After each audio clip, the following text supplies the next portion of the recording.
यत्र धर्मसुतो राजा गदापाणि विकोदरः कृष्णोऽस्त्रीगाण्डीवं चापम् सुहृत् कृष्ण ततो विपत् यत्र धर्मसुतो राजा गदापाणि विकोदरः कृष्णोऽस्त्रीगाण्डीवं चापम् सुहृत् कृष्ण ततो विपत्। हरे कृष्ण। यत्र जहाँ धर्मसुता धर्मराज का पुत्र राजा है गदापाणि हाथ में शक्तिशाली गदा धारण करने वाला विकोदर भीमसेन है कृष्ण अर्जुन अस्त्र धारण करने वाला गांडीवम गांडीव को चापम धनुष सुहृद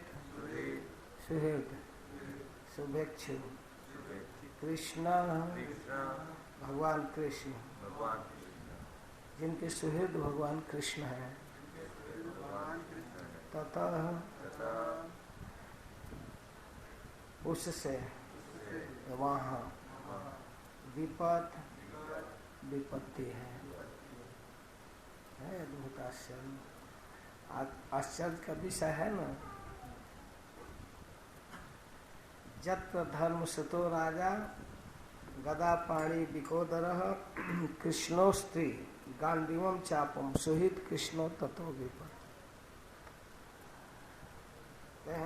जहाँ धर्मपुत्र राजा है, कभी कभी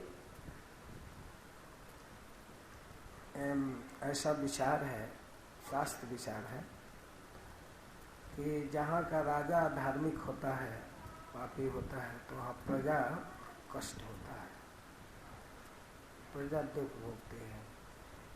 अथवा जहाँ के प्रजा आश्रित लोग अगर कुछ गलत करते हैं तो राजा को भी उसका फल भोगना पड़ता है।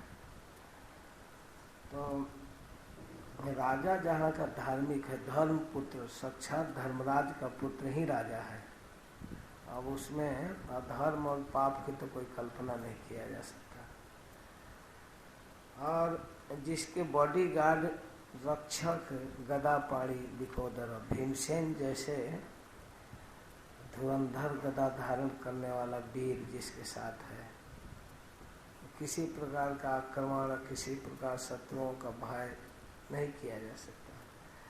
और कृष्ण यहाँ अर्जुन के लिए कहा गया, अर्जुन भी सांवले सलोने थे, कृष्ण जैसा है, तो अर्जुन का नाम भी एक है कृष्ण। कृष्णोस्त्री, कृष्ण जैसा अस्त्री, अस्त्र धारण करने वाला, अजय विजेता, धुरंधर अस्त्र धारण करने वाला। अस्त्र का नाम क्या है? गांडीवम, विश्व प्रसिद्ध राइफल जिसके हाथ में है।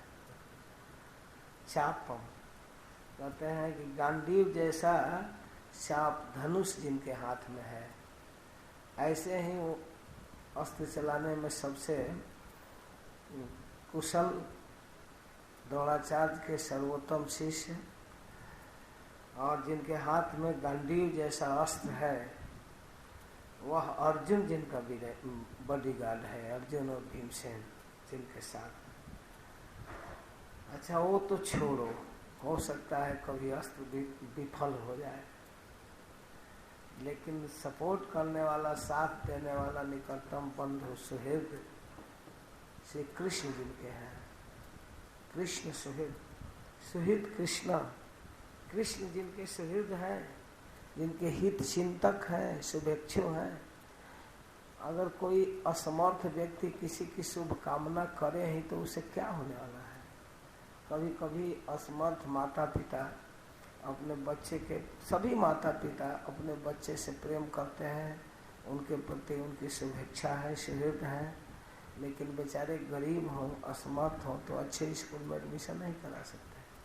शुभकामना से थोड़े एडमिशन करा देंगे, या अच्छा उसको पौष्टिक तात्विक पदार्थ भोजन नहीं करा सकते, महंगा महंगा सब्जी फल नहीं खिला सकते, गरीब है ना, दूध नहीं खिला सकते। लेकिन मन में सौहार्द है तो उस सौहार्द से क्या होने वाला है। तो अगर कोई समर्थ व्यक्ति सुहृद हो, शुभचिंतक हो, तो कुछ भी कर सकता है।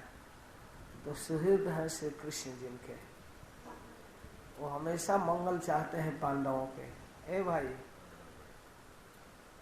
ना, नहीं चलेगा।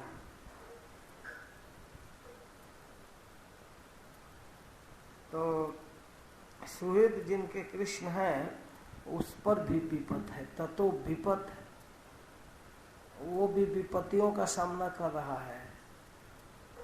जब देखो तब संकट में, कभी वनवास में, कभी स्त्री का चीरहरण हो रहा है, कभी कुछ कभी कुछ। ये क्या तमाशा है। ये बोल रहे हैं भीष्म पितामह, विचार करो। महाराज युधिष्ठिर को समझा रहे हैं। कल मैं आपको बताया कि भगवान की भी अद्भुत लीला है। स्वयं भगवान जहाँ उपस्थित हैं, गीता वक्ता। महाभारत युद्ध के प्रारंभ में जब अर्जुन को मोह हो गया तो गीता का उपदेश करके मोह दूर कर दिए। और युद्ध के बाद जब महाराज युधिष्ठिर को शोक हुआ तो गीता वक्ता शोक निवारण नहीं कर पाया। महर्षि धौम्य और व्यासदेव, कृपाचार्य जैसे बहुत बड़े बड़े विद्वान समझा समझा कर हार गए। द्रोणाचार्य तो नहीं उपस्थित थे, महाभारत में मारे गए, लेकिन कृपाचार्य उपस्थित थे। तो कृपाचार्य महर्षि धौम्य पुरोहित थे और कृष्ण द्वैपायन व्यास समस्त वेद शास्त्रों को लिपिबद्ध करने वाला साक्षात भगवान के सत्यावतार व्यास देव थे, जिनको समझाने वाले नहीं समझ पाए। तो सब छोड़ो, श्री भगवान थे वहाँ, कृष्ण नहीं समझाता है। इसके बाद भगवान कहे कि ठीक है, चलिए आपके पितामह भीष्म भी अभी जीवित हैं, सरसैया पर हैं कुरुक्षेत्र में, उनके पास चलते हैं। 456 वर्ष का उनका अनुभव है, वो बताएंगे। तो उनको जो भी शास्त्र की बातें समझाई जाती थी उसको काट देते थे महाराज युधिष्ठिर। कहते क्षत्रियों को स्वाभाविक धर्म है हिंसा, प्रजा की रक्षा के लिए कुछ हिंसा करना पड़ता है। कहते हैं इस तरह की हिंसा जिसमें ब्राह्मण मारे गए, द्रोणाचार्य जिसके कारण मारे गए, जिसके कारण भीष्म पितामह जैसे महाभागवत सरसैया पर पड़ा है, ऐसा पदलोलूप को लाखों करोड़ों वर्ष नरकों में रहकर भी प्रायश्चित नहीं हो सकता। जिसके कारण अभिमन्यु जैसा बालक मारा गया, ऐसा पदलोलूप धिक्कार है। मुझको मुंह दिखाने में भी शर्म आनी चाहिए। मेरा प्रायश्चित कोई शास्त्र नहीं बता सकता। निश्चित रूप से मुझे नरक जाना पड़ेगा। बाप रे, कोई कुछ समझा कर थक गया। यहाँ तक कह दिए कि मैं उन शास्त्रों को मानता ही नहीं जो इस तरह का जघन्य हिंसा सिखाता है। एकदम पूरा दिमाग खराब हो गया था। भगवान प्रेरित करके ये सब करा रहे हैं। तो कहे चलिए भीष्म पितामह जी समझाएंगे। तो भीष्म पितामह के पास जब ये लोग पहुंचे तो पता नहीं कौन मीडिया उस समय काम कर रही थी, सारे विश्व के लोग जान गए कि युधिष्ठिर को लेकर श्री कृष्ण जा रहे हैं कुरुक्षेत्र में भीष्म पितामह से पूछने, उनका शोक निवारण करना है। तो सब जगह से ब्रह्मर्षि, देवर्षि, राजर्षि, बड़े बड़े लोग आए। उन लोगों का नाम भी यहाँ रखा गया है। ऐसे लोग वहाँ उपस्थित हुए, विश्व के बड़े बड़े धुरंधर विद्वान ब्रह्मर्षि। तत्र ब्रह्मर्षय सर्वे देवर्षयश्च सप्तमः राजर्षयश्च तत्रासं द्रष्टुम भरत पुंगवम। सर्वे कॉमन कर दिए हैं, ब्रह्मर्षय सर्वे, ब्रह्मर्षय सर्वे, देवर्षय सर्वे, राजर्षय, सारे राजर्षि सब कह दिए, सभी लोग आ गए, एक वाक्य में पूरा हो गया। फिर भी कुछ महंतों का नाम रख रहे हैं। पर्वतो नारदो धौम्यो भगवान बादरायण, बृहदस्सो भरद्वाज शिशो रेणुका सुत। कुछ लोग तो इस मूड में जा रहे हैं कि अच्छा देखते हैं भीष्म क्या समझाते हैं। कृष्ण द्वैपायन से ज्यादा बुद्धिमान हो गए, कृष्ण से भी ज्यादा बुद्धि हो गई है क्या भीष्म का।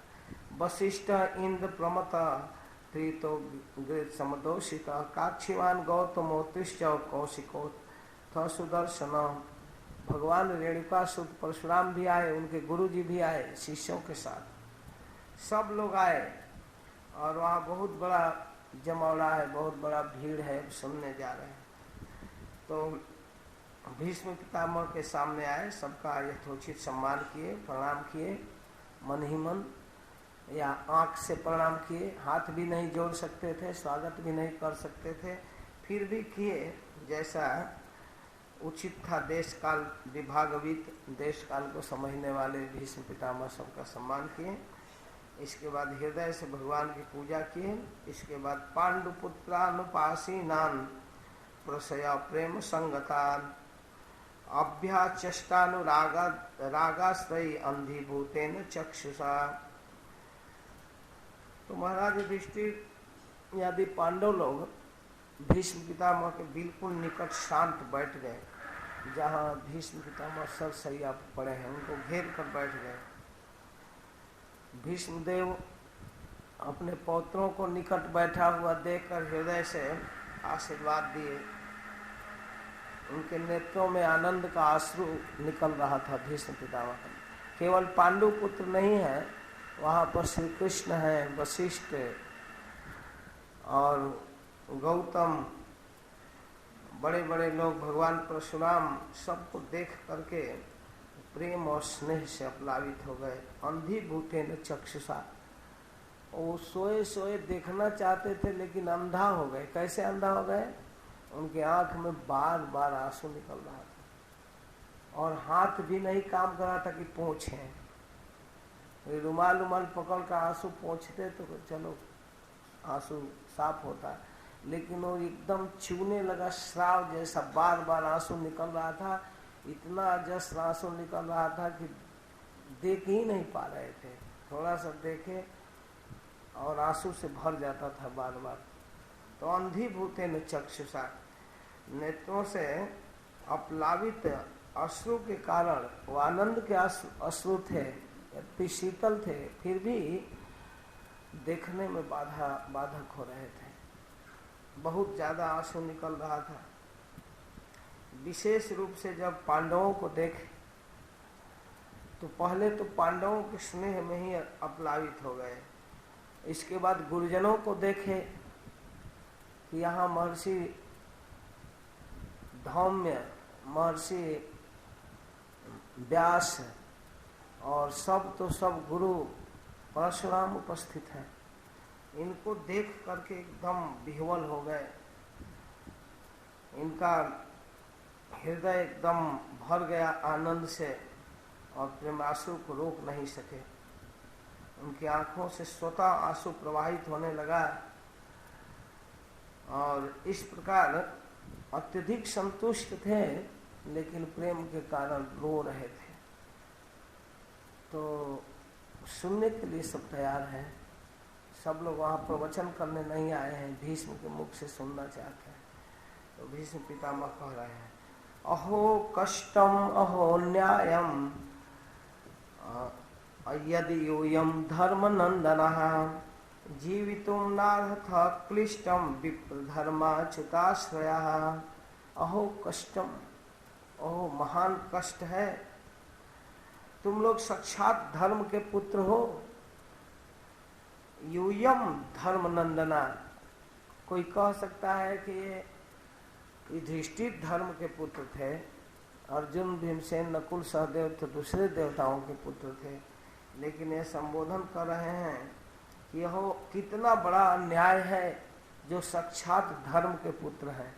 धर्म के पुत्र माने जो सदा धर्म पर ही चले हैं, जिनका जीवन अधर्म में नहीं गया, ऐसे धर्म नंदना धर्म पुत्रों को कितनी यातनाएं सहनी पड़ी, कितना कष्ट उठाना पड़ा। यह कितना बड़ा अन्याय है। अन्यायम अहो कष्टम अहो अन्यायम, अहो बहुत बड़ा कष्ट है, बहुत बड़ा अन्याय है। जद्योयम धर्म नंदना, आप जैसे धर्म पुत्रों को जीवितम नारहत क्लिष्टम विप्र धर्माच्युताश्रया, जो लोग एक सबसे दुख की बात क्या है, सबसे कष्ट की बात क्या है कि जो धर्म का पालन किए, जो ब्राह्मणों के आश्रय में रहे, जो धर्म के आश्रय में रहे, और जो अच्युत के आश्रय में रहे, उसको भी कष्ट हुआ। अब क्या कोई भजन करेगा, कितना भजन करेगा कि उसका कष्ट दूर होगा। ये भूमिका है, कुछ विशेष बात कहना चाहते हैं। अब विचार कीजिए कि विप्र धर्मा अच्युत आश्रया धर्म नंदना, जो धर्म के पुत्र ब्राह्मणों और धर्म और श्री कृष्ण के आश्रय में जो रहने वाले हैं, उनको भी क्लेष्ट हुआ, उन कष्टों के अंतर्गत जीना पड़ा। कितना कष्ट की बात है। अब कौन रक्षा करेगा, कैसा काम किया जाए कि व्यक्ति को कष्ट न हो।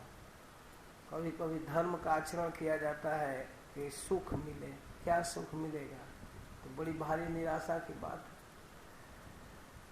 संस्थिते अतिरथे पांडव, एक एक बात सोच रहे हैं। पृथा बाल प्रजा बधु जुष्मत कृते बहुन क्लेशान प्राप्ता तोकवती मुहु।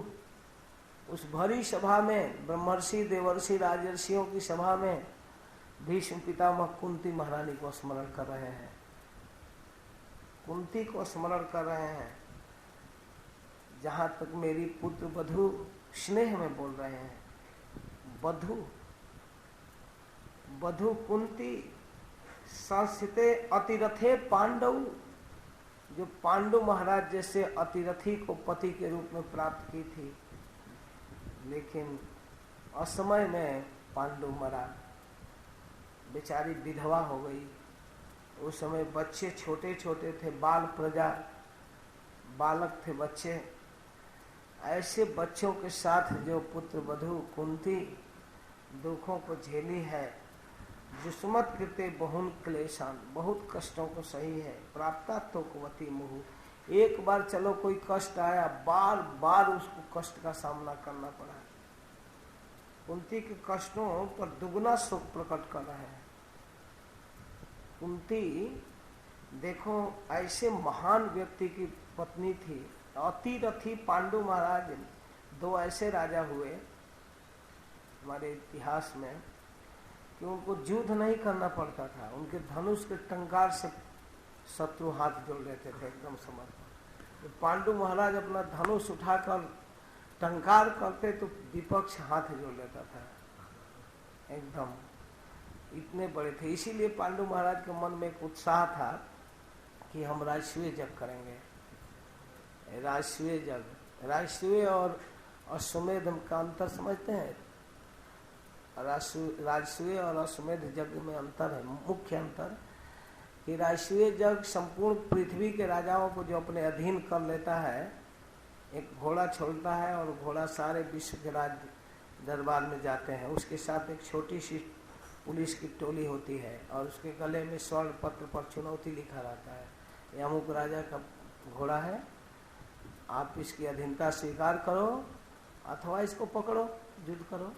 तो उसके साथ एक छोटी सी फौज चलती थी और एक बड़ा रजिस्टर। तो राजा लिखता था, मैं आपके अधीन हूँ, मैं आपकी अधीनता स्वीकार, तब दूसरे राजा की राजधानी में। और नहीं तो कोई कहता था नहीं, मैं घोड़ा पकड़ा, बुलाओ अपने राजा को, युद्ध होता था। पहले तो वही छोटी टोली युद्ध करती, जब वह पराजित हो जाते तो मुख्य राजा की सेना आती और फिर उसको किसी तरह हरा कर तब आगे बढ़ना है। जो इस तरह से संपूर्ण विश्व के राजाओं को अपने अधीन कर ले, वो कर सकता है अश्वमेध। और उस अश्वमेध यज्ञ में उस घोड़े को काट करके अग्निकुंड में डाला जाता था और अग्निकुंड से वैदिक मंत्रों की सर्जरी से वो घोड़ा फिर युवक होकर निकलता था। हत्या नहीं होती थी, वो सर्जरी होता था, वैदिक सर्जरी। तो फिर वो ठीक होकर निकल जाता, तब माना जाता कि एक अश्वमेध पूरा हुआ। आराश्वेय यज्ञ जो संपूर्ण 14 भुवन में त्रिलोकी को जो अपने बस में कर ले, इंद्रादि लोकों के सब लोग जिनके अधीन हो, तीनों लोक में, वो कर सकता है राजस्वीय यज्ञ।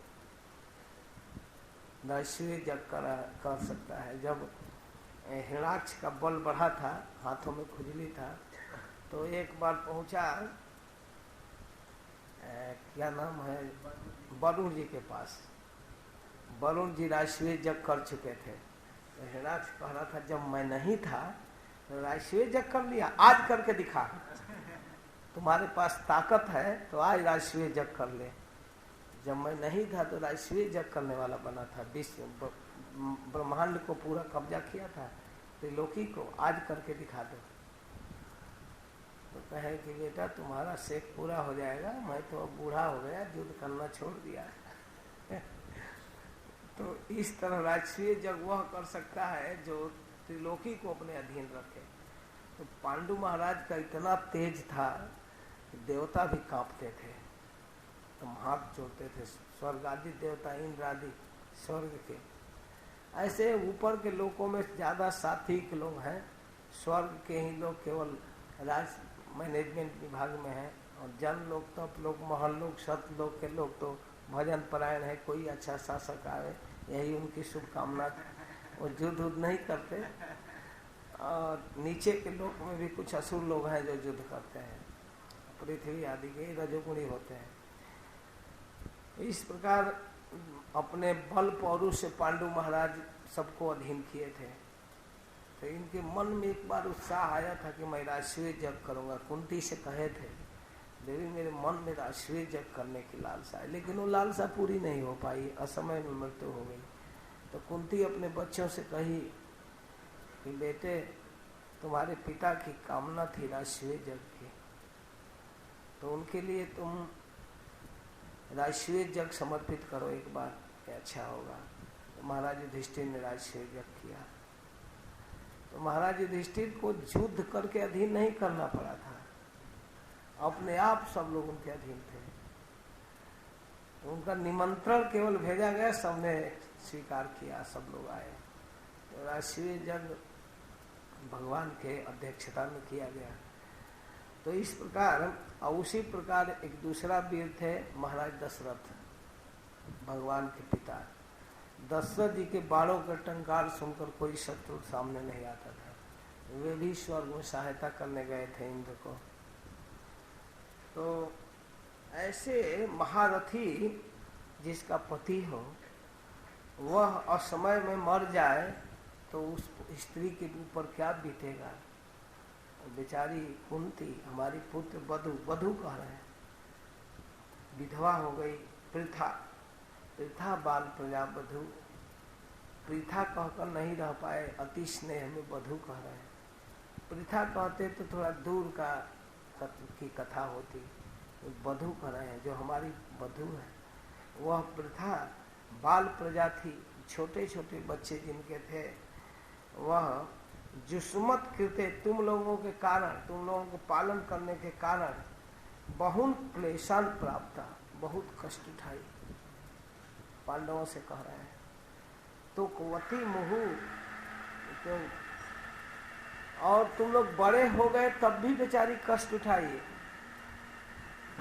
छोटे थे तब भी पालन की, बड़े हुए तब भी कष्ट में थी। ये देखो स्थिति, बड़े हो गए, बेटे जवान हो गए, माँ का दुख निवारण करना चाहिए, फिर भी वनवास में घूम रहे हैं, बड़े होने पर भी क्या माँ पर बीतता होगा, इतना दुख सही। तो ये सब क्या बात है, क्यों ऐसा हो रहा है। कहते सर्वम काल कृतम मन्ने भवतम यद च यद प्रियम सपालो जद बसे लोको वायु रिव घनावली। हे राजन, सर्वम काल कृतम मन्ने, इसका कोई दूसरा कारण नहीं है। इसका कारण कुंती का प्रारब्ध नहीं है या तुम लोगों का कोई पूर्व जन्म का बुरा कर्म नहीं है, एक काल कर्म किया। और काल कौन है? भगवान का स्वरूप है। सपालो जद बसे लोको वायु रिव घनावली, सारा लोक लोकपाल सब उस काल के अधीन है और काल साक्षात भगवान है। अब इसी के पुष्टि में कहते हैं कि जत्र धर्म सुतो राजा, विचार करो, गदा पाणी बिकोदर कृष्णोस्त्र गांडीवम चापम सुहित कृष्णो ततो विपत। जहाँ धर्म पुत्र युधिष्ठिर राजा हो, जहाँ गदा पाणी बिकोदर भीमसेन जहाँ हो, और विश्व विजेता अजय विजेता अर्जुन जिसके हाथ में गांडीव हो, सब तो सब श्री कृष्ण जिनके सुहृद हो, वह भी विपत्ति में है। इसका क्या कारण है? ऐसे कैसे हो गया? सब लोग अवाक होकर सुन रहे हैं भीष्म पितामह की बात। न यस्य करहिचित राजन पुमान वेद विधितम जद जिज्ञासया युक्ता मुह्यंती कवयो की। हे राजन, न यस्य अस्य, इशारा कर रहे हैं कृष्ण के पास तरफ, यह जो सामने खड़ा है ना, यही सब कुछ करा रहा है। और ये जो कराता है ना, इस पर क्यों प्रश्न नहीं उठता है। न ही अस्य, अस्य इसके साथ, करहिचित कभी भी, हे राजन पुमान वेद विधितम, यह क्या करना चाहते हैं, कब करना चाहते हैं, क्यों करना चाहते हैं, इसका क्या रीजन है, ये सब तो किसी के बस की बात नहीं है। इस पर विचार करना। जब वेद विधितम, इसको जानना, इनका विधित, विधित माने योजना, इनकी जो योजना है उसको जत भी जिज्ञासा, इनके योजना को जानने की जो विशेष जिज्ञासा करता है, मुह्यंती, वो भ्रम में पड़ जाता है। ऐसा नहीं कि जिज्ञासा करके कोई बहुत बड़ा काबिल है, जान जाएगा क्यों करना चाहते हैं, वो भ्रम में पड़ जाएगा। ऑर्डिनरी लोग पढ़ते होंगे जिनको ज्ञान नहीं है। मुह्यंती कवयोपि ही, कवि लोग भी, विद्वान लोग भी मोहित होते हैं।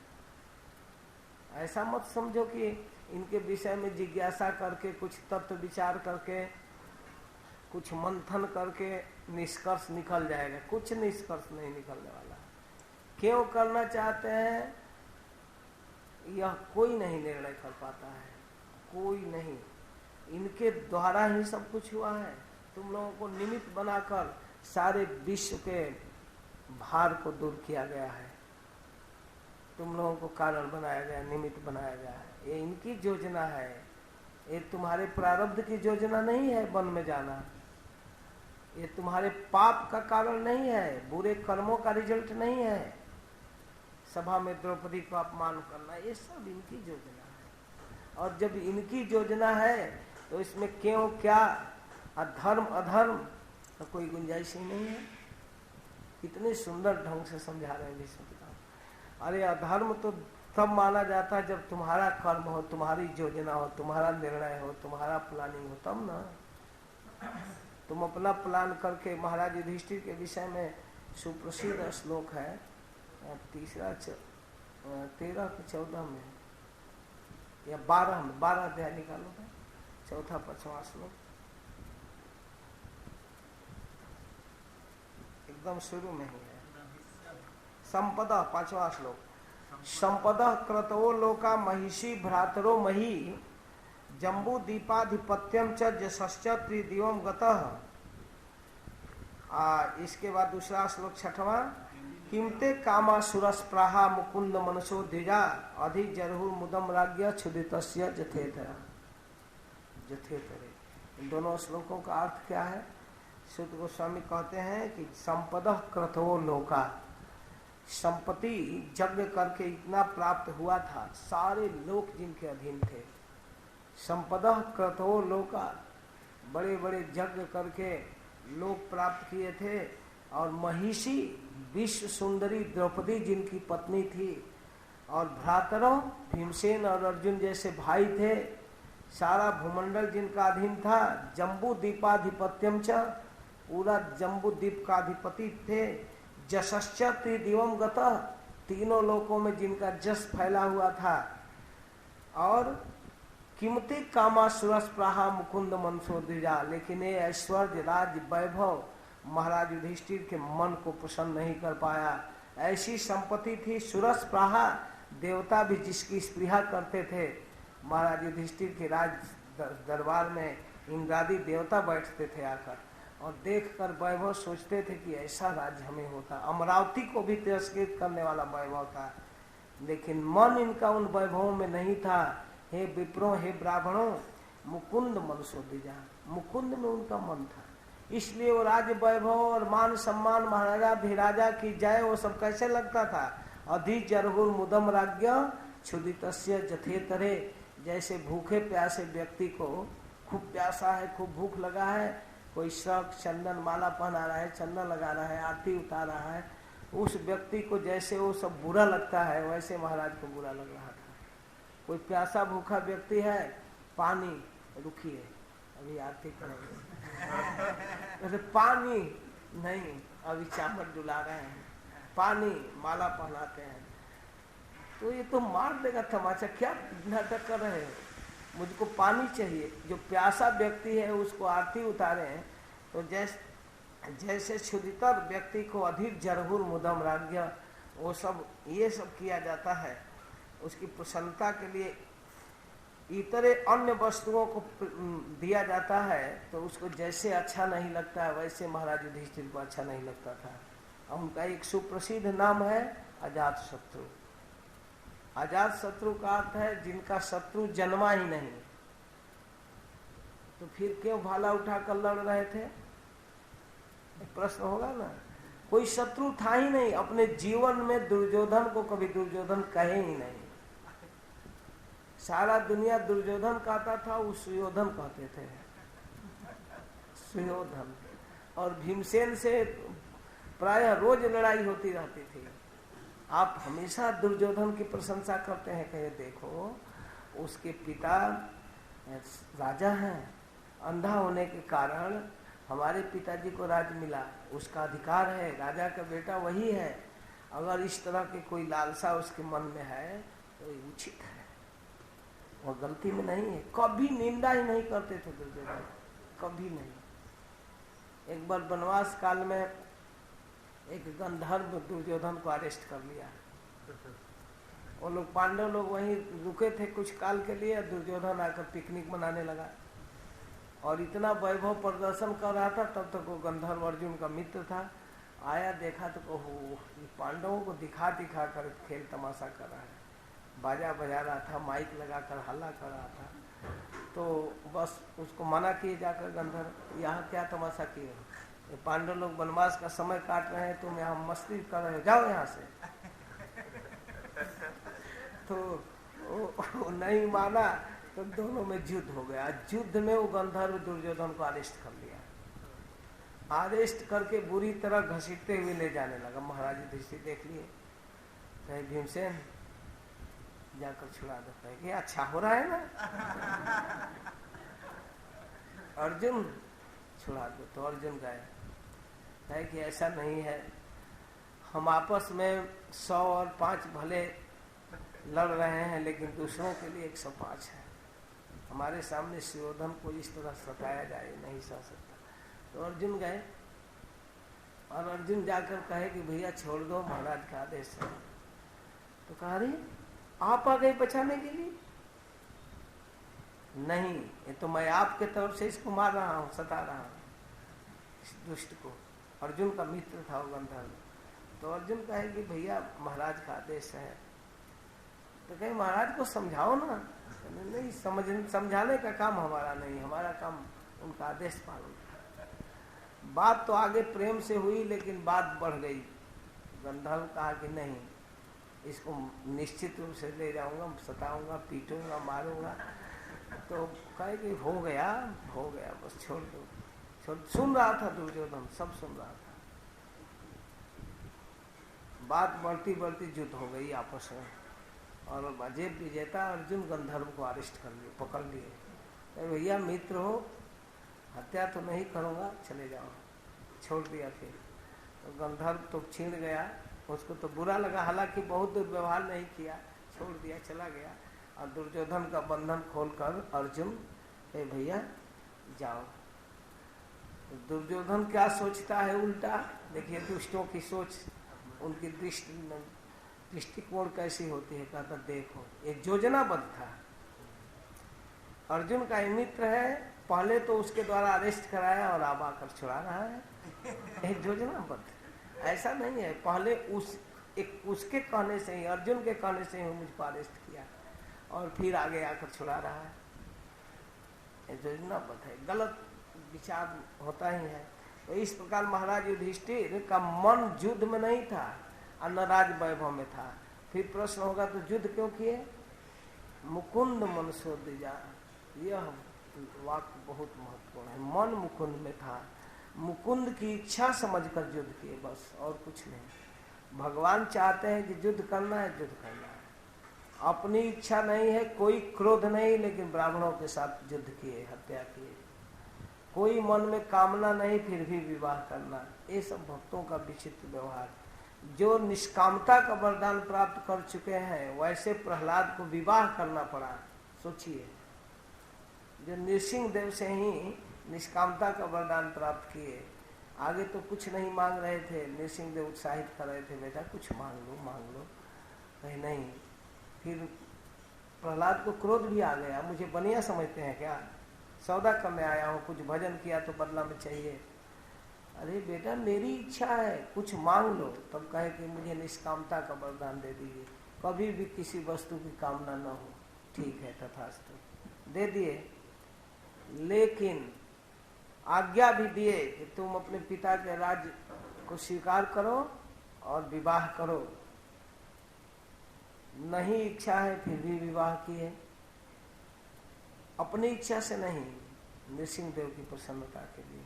कोई क्रोध नहीं है अर्जुन का, फिर भी युद्ध किए। महाराज युधिष्ठिर का कोई क्रोध नहीं है, युद्ध किए। भक्त लोगों का कोई भी व्यवहार अपने इच्छा से होता ही नहीं। तो कह रहे हैं कि देखो, इनके विषय में जिज्ञासा करने से चक्कर में पड़ जाओगे। कोई आज तक विद्वान इनका पार नहीं पाया। न यस्य अस्य करहिचित राजन पुमान वेद विधिसितम जत भी जिज्ञासा युक्ता मोहयंती कवयों की ही। जो जिज्ञासा के चक्कर में पड़ेगा वो मोहित होगा। तस्माद इदम दैवतंत्रम व्यस्य भरतर्षभ तस्यानुभितो नाथा नाथ पाही प्रजा प्रभो। कहते इसलिए दैवतंत्रम, भगवान की इच्छा से जो कुछ हुआ है उसको स्वीकार करो। हे भरतर्षभ, हे भारतवर्ष के यशस्वी राजा, आप पर ही प्रजा टिकी हुई है, आप इनके नाथ हो, इन पाही प्रजा प्रभु। हे समर्थ महाराज युधिष्ठिर, सुख से मुझको मरने दो, मैं देख लूं कि तुम प्रजा के शासक हो, खुशी पूर्वक प्रजा का पालन का जिम्मेवारी लो। हस्तिनापुर सुरक्षित रहे, यह मेरा मनोभीष्ट है। जब तक यह संवाद नहीं सुनूंगा तब तक सुख से नहीं शरीर छोड़ पाऊंगा। इच्छा मृत्यु है ना, और उनकी प्रतिज्ञा है कि हस्तिनापुर सुरक्षित रहे। इसलिए बेटा इसको स्वीकार करो, प्रजा का पालन करो, और तुम प्रजा के नाथ हो। इन असहाय अनाथा प्रजा का नाथ बनो। अनाथा नाथ पाही, तुम अनाथ प्रजा का पालन करो। बहुत बिगड़ चुका है शासन, दुर्योधन के राज्य में प्रजा दुखी हो चुकी है। एक बिगड़े हुए शासन को संभालो। ये अनाथ प्रजा है, आप जैसे नाथ खोज रही है, ऐसे प्रजा को नाथ बनो। अरे ऐसा वही भगवान साक्षात आद्यो नारायण पुमान मोहयन माया लोकम गूढ़ चरती विष्णु। ये जो तुम्हारे साथ खड़े हैं ना, ये सुप्रीम पर्सनालिटी है, साक्षात भगवान आदि नारायण। जगत को मोहित करने के लिए विष्णु वंशियों में, जादवों में जन्म लेकर तुम्हारे ममेरे भाई के रूप में तुम्हारे साथ है। तुम नहीं समझ पा रहे हो इनकी कब क्या इच्छा है, क्यों क्या करना चाहते हैं, ये सबके लिए गुह्यतम विषय है। जस्यानुभावम भगवान, इनके अनुभव, इनके विचार, इनकी योजना, इनका संकल्प वेद गुह्यतमम शिव, वेद के लिए भी गुह्यतम है। वेद वर्णन कर करके व्यासदेव थक गए, लेकिन इनके मनोभाव को नहीं जान पाए। शिव देवर्षि नारदा साक्षात भगवान कपिलो नृप। इनके विषय में जो अत्यंत गोपनीय रहस्य है उसको केवल 3 लोग जानते हैं। भीष्म पितामह कहते हैं भगवान शिव, देवर्षि नारद और भगवान कपिल देव। जमराज 12 लोगों का नाम रख दिए, 12 में भी 3 को सिलेक्ट कर रहे हैं भीष्म पितामह। कहते हैं यही इनके मनोभाव को, जस्यानुभावम भगवान वेद गुह्यतमम। वेद गुह्यतमम इनका अनुभव है। वेद के पन्ना उलाट उलाट कर थक जाओगे तब भी नहीं समझ में आएगा कि भगवान क्या है, कैसे हैं। इनको तो शिव, देवर्षि नारद और साक्षात भगवान कपिल जानते हैं। ये 3 लोग इनके अनुभव को जानते हैं। भीष्म पितामह का है। और यम अन्य से मातुलेयम, जिनको तुम अपना मेरा भाई मानते हो, प्रियम मित्रम सुहितमम, जिनको तुम अपना सुहित मानते हो, मित्र मानते हो, प्रिय मानते हो, अकरो सचिवम दूतम सहृदार अथ सारथिम, तुम इसको क्या क्या नहीं बनाया, अपना दूत बनाकर भेजा, संधि दूत बनाया, सचिव बनाया, सेक्रेटरी बनाया और सारथी तक बना डाला। ये तुम्हारे ड्राइवर भी बने, रथ चलाए। तो ये सब काम इन अपनी इच्छा से, अपनी प्रसन्नता के लिए इनकी ये लीला है। भ्रम में मत पड़ जाना कि हमारा ड्राइवर है, ये साक्षात भगवान है। तुम्हारे मेरे भाई के रूप में आए, बहुत संबंध जानता हूँ, तुम इसको क्या क्या मानते हो, लेकिन इस चक्कर में मत पड़ो, मति को वैषम्य मत करो, इनके इच्छा के अनुरूप चलो।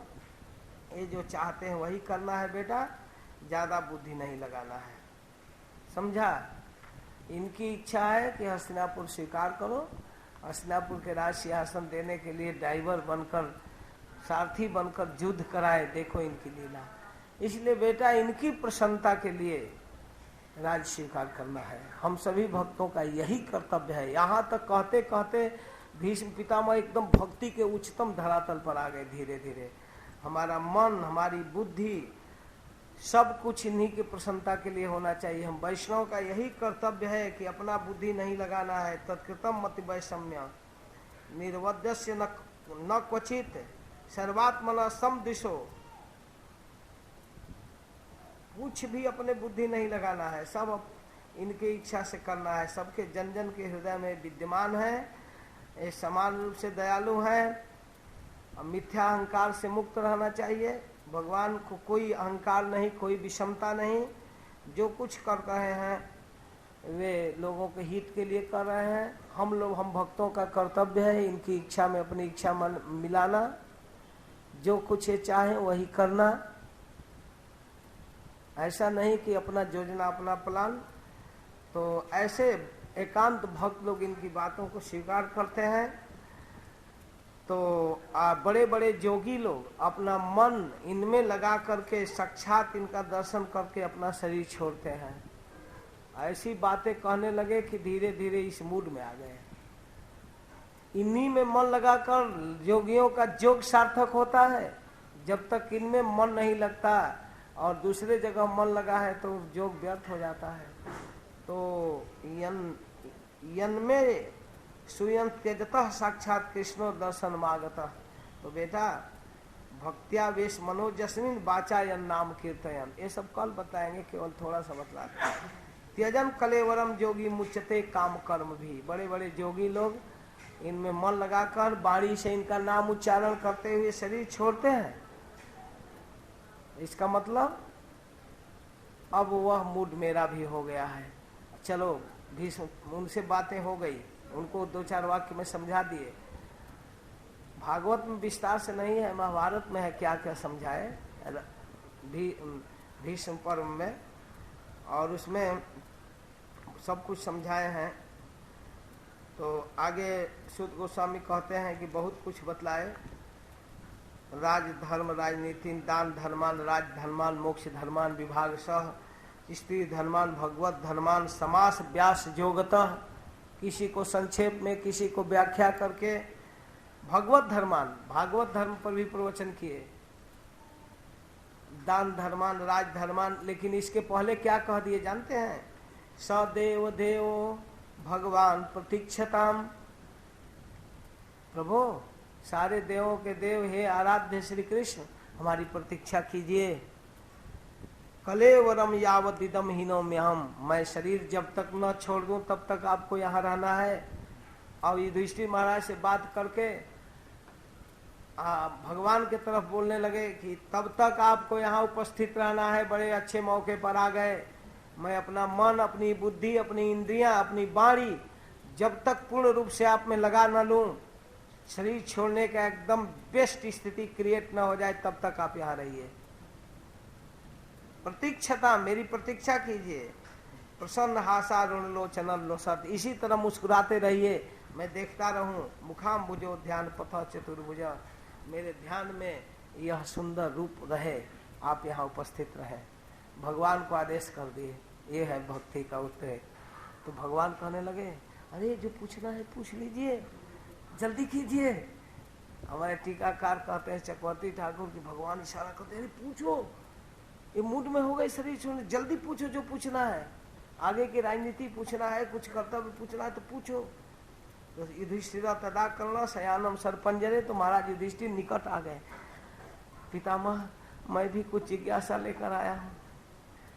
हाँ बोलो। यह पृच्छद विविधान धर्मान, संकेत है केवल सूत्र है।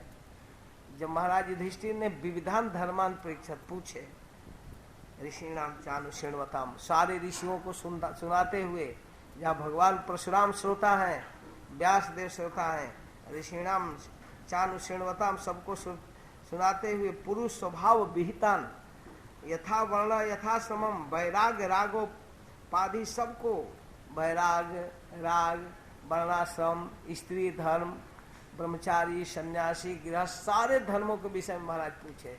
ये सब महाभारत में देखना पड़ेगा क्या क्या पूछे, क्या क्या बताए।